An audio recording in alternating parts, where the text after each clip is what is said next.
एक गांव में एक लड़का रहता था जो कि शक्कर खाने का बहुत ज़्यादा आदी था। इससे शक्कर खाने की आदत की वजह से उसकी माँ हमेशा परेशान रहती थी। उसको मना भी करती है लेकिन वो माँ की बात नहीं सुनता था। उसी गांव में एक बुजुर्ग रहते थे जिनकी बात वह बच्चा खूब मानता था और उनकी बहुत इज्जत करता था। एक दिन उस बच्चे की माँ ने उस बच्चे को अपने साथ लेकर उस बुजुर्ग के पास गई। वह बुजुर्ग एक पेड़ के नीचे बैठे हुए थे।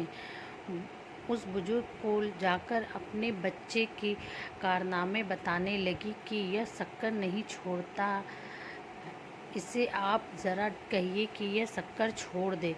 तो उन बुजुर्ग ने कहा कि तुम एक हफ्ते के बाद आना।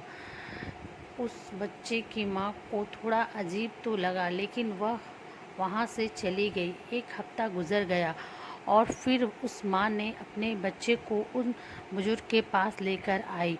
वह बुजुर्ग पेड़ के नीचे बैठे हुए थे और जैसे ही उस बच्चे को उन्होंने देखा, सिर्फ इतना ही कहा कि बेटा अब से तुम शक्कर खाना छोड़ दो। वो बच्चा उनकी बात को मान लेता है।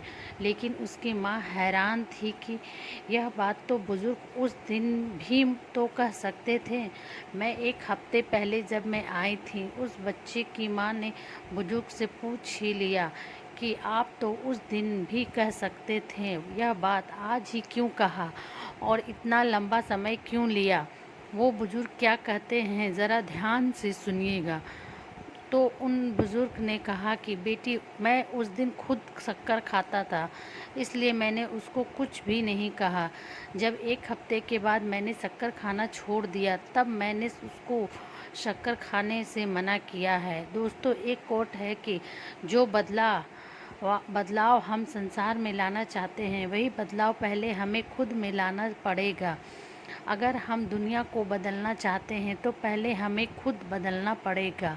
दोस्तों, आप लोगों ने ज़्यादातर देखा होगा कि घर में जो बड़े लोग होते हैं वह अपने से उम्र में छोटे लोगों को या बच्चों को कहते हैं यह काम मत करो, लेकिन वह खुद करते हैं। तो सोचो उनके बात का बच्चों पर क्या असर पड़ेगा। आप जो बड़े बड़े मोटिवेशनल स्पीकर देखते हैं, यह क्या ऐसे ही बन जाते हैं? नहीं, ये पहले अपने आप को बदलते हैं, तभी लोग इनकी बातों को मानते हैं और उनकी बातों पर अमल करते हैं।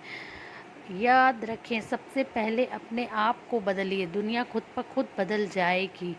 Thanks for watching.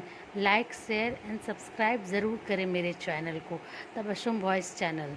Thanks for watching.